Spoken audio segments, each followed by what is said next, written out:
So today we're going to be changing a drive shaft in a 2003 Jeep Wrangler, and it's pretty easy to do. It's the same drive shaft from 1997 to 2006, minus the Rubicon.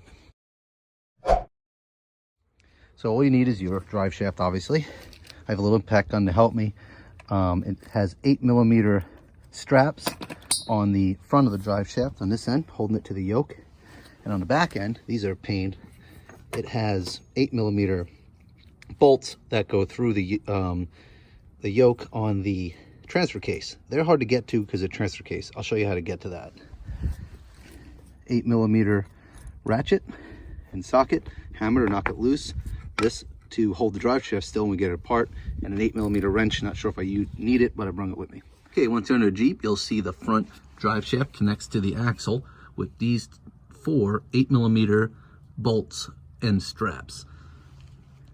And on the back of the drive shaft, this is where the fun really begins. There is the bolts that come in from the back. They actually go in this way, and it makes them fun to get to because of the skid plate. They are also 8mm. Here we're looking through a small hole in the skid plate, and you could just make out the head of the bolts back in here.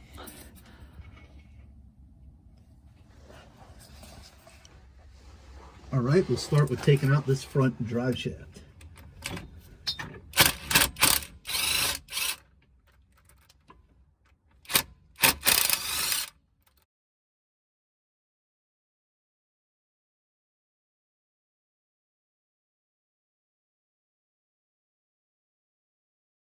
Okay, now that that front drive shaft is dropped, we can turn it without any resistance from the front axle. Since the transfer case is in two-wheel drive, the front drive shaft rolls easy. That'll give us easier access to the back since it rolls. And we'll use our bar to jam up the drive shaft so it doesn't turn when we're trying to break those back bolts loose. As far as using the bar to hold the drive shaft, all you do is slip it through the center between the U-joint and the yoke ear, and that will hold your drive shaft. It'll give you a good handle to hold on to, and when it spins, it'll usually just catch something under here and it'll hold it still for you. Just make sure it doesn't catch anything important. It can hit the exhaust, it can hit the frame.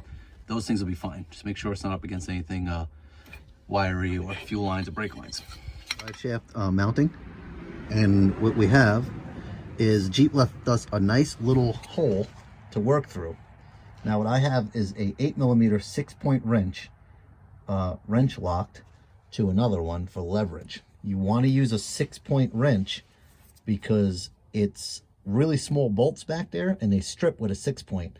I'm sorry, with a 12-point wrench. So you want to use a 6-point wrench. If you don't have one, I really recommend getting it, or maybe getting a socket on there or something, because the 12-point will round those little buggers off, especially if they're old and rusty and beat up, and the things have Loctite on them also, so you have to kind of run them all the way out.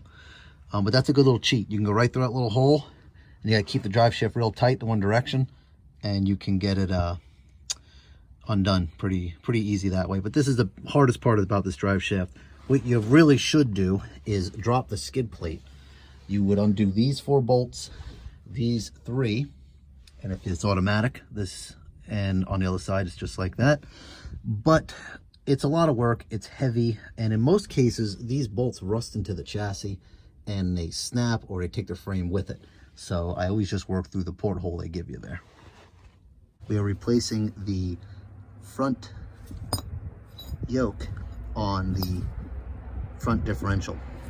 To take this off, you need to take the big old nut off of here, which I believe is a 32. I thought it was a 30mm. I believe it's a 32mm. And we're also upgrading at the same time. We're dumping these silly little straps that they come with because they are not very strong. And we're going to upgrade to a U-bolt style. Looks like a big exhaust clamp, and it goes straight through. So this is quite the upgrade part. All right, all you need to take the yoke off the front end is a socket set.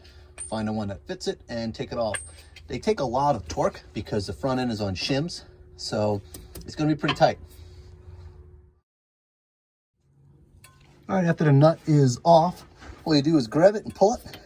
Comes right off. Sometimes you have to tap them. This one came right off. The new one just slides on.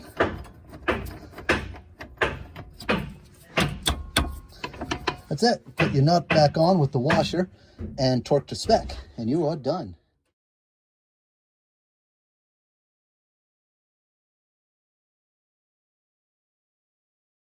All right, the drive shaft is in, the yoke is on. This tab here, make sure when you're putting this together and you're drawing it in, that the tab doesn't get stuck under the U-joint, because dirt and everything else will get built up in there. So you want to make sure you clean this out if you're reusing your yoke here. Drive shaft is installed, everything is tight, and you are done.